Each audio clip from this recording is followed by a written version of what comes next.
in every single gospel account, they all list women as being the first people to see Jesus. The women who first saw that he was gone, and they weren't reliable witnesses at the time, so they wouldn't have put it in there if it wasn't true. Which speaks volumes about what the intentions were when writing the Bible. They weren't to gain followers. They weren't to try to trick people. It was genuine stories.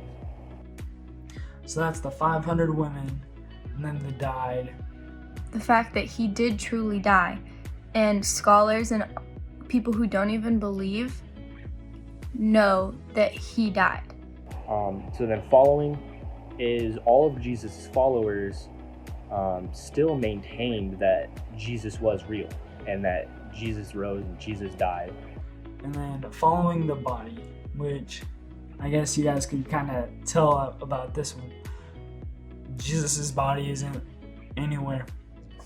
His body was gone. Jesus' body, what happened to it? Well, he rose.